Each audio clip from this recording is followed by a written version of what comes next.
Leonardo die Chiara hat sich sein eigenes Zuhause gebaut, ein Tiny House. Er hat in Bologna Architektur studiert, war dann an der Tiny House University hier in Berlin und eine seiner Arbeiten war das Avoid Tiny House, das reihenweise Preise gewonnen hat, von Berlin über Mailand bis überall in der Welt. Keine Ahnung. Kann ich mir nicht alles merken, zu viele Preise. 9 Quadratmeter ist das ganze Ding groß, bewegliches Zuhause. Da hat er alles, was er braucht. Toilette, Dusche, Doppelbett, wenn er will, sogar eine kleine Dachterrasse. Ich habe mit ihm geschnackt, wir haben uns online getroffen. Viel Spaß, schaut mal rein. Hey Leonardo, nice to meet you. How are you? Good morning, how are you? Oh, I'm quite fine. How are you and where are you actually at the moment? I can see a little tiny patch of forest or something behind you. I'm in Italy and the sun is shining. You see I still have summer clothes, so it's a very nice morning and wake up with the sun, having breakfast outside, and I am inside my home, my tiny house. Great. The tiny house is the reason we are now talking. And well, first of all, welcome to We Love Travel. It's very nice to have you here, online at least. And I can tell a lot about you, but maybe first you introduce yourself a little. Yes, thank you for having me. I'm so happy because I am a big fan of traveling, as you can imagine. Because when I was 26, I started to build my own house and I built it on wheels. So as you can imagine, I live in a such a way that allows me to travel all the time. This experience started when I was a child because I wanted to have my own room, but I only had a very small one.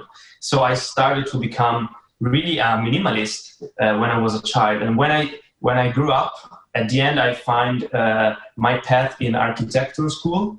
And at that time I was dreaming to have not just a room, but one house for myself. But I didn't want to lose like the freedom of moving and traveling around. So I found this solution. So right now you are in your house, in your tiny house on wheels. It's called Avoid. And actually, to be honest, it looks a little, well, yeah, tiny. I read it's about 9 square meters. So it's more or less 2 beds side by side. And as much as I love to live in my bed, I couldn't imagine to live in a space that small. So how do you manage that? And by telling us that, can you please show us around a little? Yeah, sure. First, I have to say that many people, they don't have idea how much 9 square meter can be. So this space, it's like an empty room where all the furniture can be closed. And this is my desk where I work and also where I invite friends to eat. So it's like a dining room, which I can close like this, as you can see. And once this is a chair that I can also close and hide on the wall. And that's the bed, as I showed you before.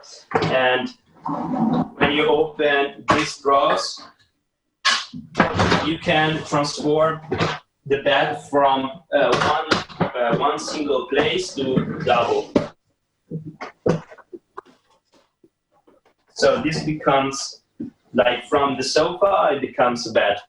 And of course, I have some sleeping bag that I can put here in a very fast way. This is a shutter that I can use to the night.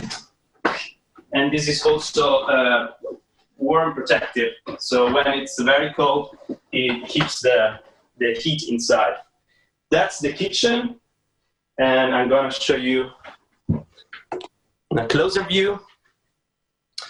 Here I have induction stove with a hood for the ventilation, which is very important because the place is very small and gets like the air gets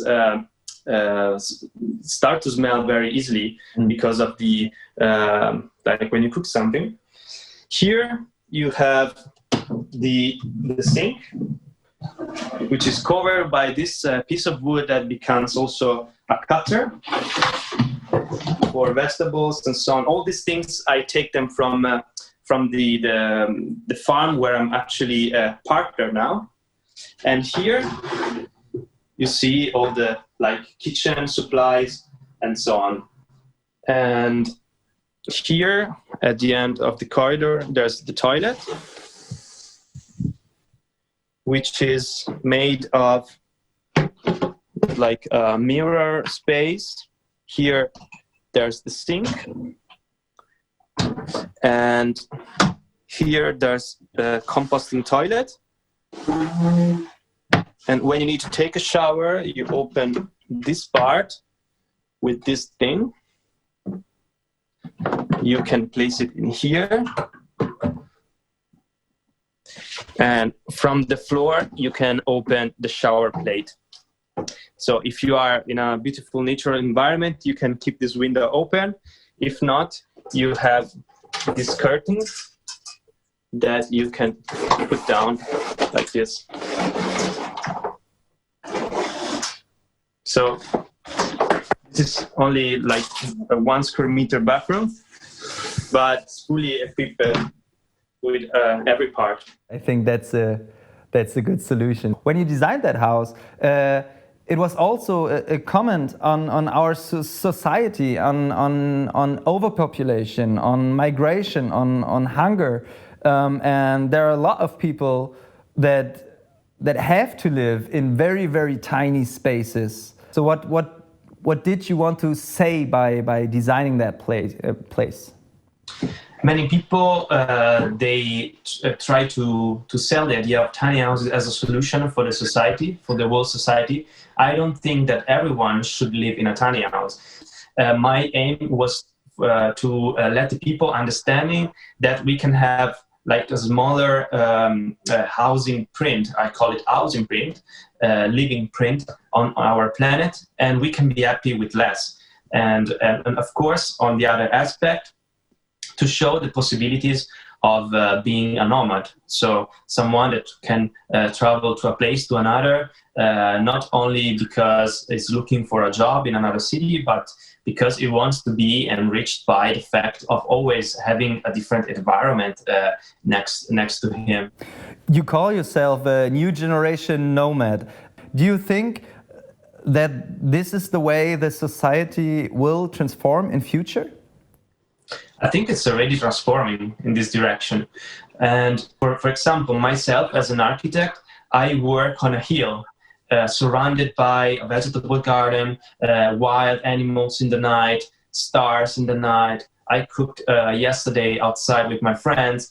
And in the same time, with a small computer, I can do my jobs, one in Milano, one in Germany, and I can live with it. It's really my professional, and I can do it here.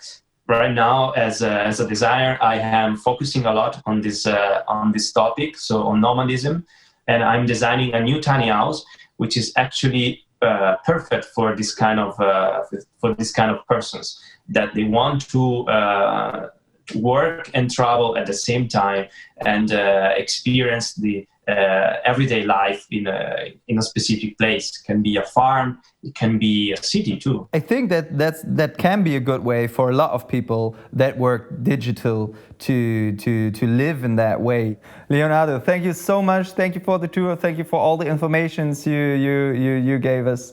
I hope you have a great time. I hope winter will be great also, and I hope we finally meet at some place. I mean, you are movable. We're gonna see us. Thank you so much. Yeah. So thanks to you, and I hope to see you again when we will be together in Berlin.